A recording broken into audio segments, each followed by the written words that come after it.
We are six families actually that joined together to do this. I would definitely say from a place of love. We all have like a passion for artists, and Alan Getz first had the idea. He lives in Lake Orion. He saw that building, and he went on a men's retreat with Kensington Church, and he kept thinking about the building. And so when he got home, he called his mentor and said, "Hey, can you meet me at this building?" And they kind of prayed and said, "Should we do this?" Alan said, "You know, should I do this?" And he did. And the next day, I got an email from Alan saying he was interested in working with me on it too. And then this other partner, Jay, happened to be at the Getz house that day taking voice lessons.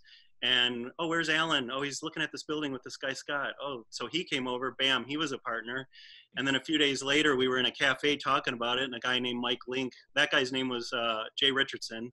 And then a few days later, a guy named Mike Link overheard us talking about it in a cafe and said, "Hey, if you ever need any investors, I'd love to invest." And then another guy that Alan works with, who's a graphics guy and web designer, Brian Lowe, he came on board to do all that stuff. And then probably like a year later, Kevin, who books all of our stuff and does an incredible job, Kevin Bassard, he came on board. So it was kind of like a pretty organic but very fast assembly of the team. And then of course it took a year for us to build it. I thought I knew. Now I know rose trees never grow in New York Now City. you have this lush venue that has, a great light palette and just a wonderful space for artists to perform. And that really lends to the video production that you guys have going for these performances, which is something that is not only hard to achieve, but not often seen at quite the levels of production that you guys are reaching. So tell me a little bit about what made you guys want to pursue this level of production and video producing, and how has that been going so far? Yeah, the venue itself is designed kind of like a control room meets an amphitheater. So it's like the control room of a recording studio. So the idea was like wherever you're sitting in there, it's going to sound great. So there's non-parallel walls in there. The walls kind of shape so that the sound kind of whoops into the middle of the room. And there's bass traps in the back corner. So a lot of recording studio principles. But then we had the brick diffuse too, which is a recording studio principle. So some of the brick sticks out. And then when you light it up, it just creates a really amazing dimension visually. And so in the front of the stage is kind of shaped like an amphitheater. So it's like almost like the inside of a guitar and acoustically, and the sound's just bowing into the room.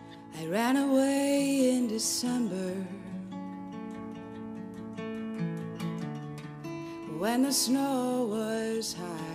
Where do you see 20 Front Street going? What is the future that you hope for once we are able to be together in a 92-seat venue to enjoy something like this again? What do you hope for the future of 20 Front Street? No, gosh, just to be with people again like we were, it's just that for everybody is very, very hard, I think everybody's really kind of getting exhausted.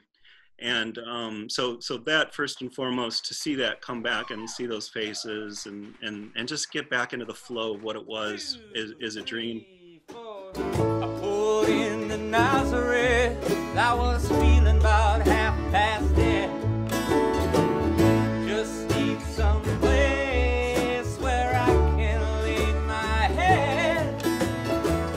Hey, mister, can you tell And of course, on the back end, the COVID's been a blessing to the show concept because, gosh, we've had no choice. We've had to, and the amount of energy it really takes to do something like that, you don't really realize till you start spending the time and realize all these steps are very incremental and very small, and you have these little victories, and so we're on the path of that, and I'm grateful for COVID for the fact that we've been able to develop this show, and I think it will kind of parallel our live shows, and maybe we'll have another show that'll be like a taping show. And eventually, we've always looked to Austin City Limits as an inspiration. So I would say like a studio version of Austin City Limits is kind of a defined dream for us, So I pray and hope that's the future for 20 Front Street, along with, of course, just the basic sitting in front of that amazing person and enjoying them.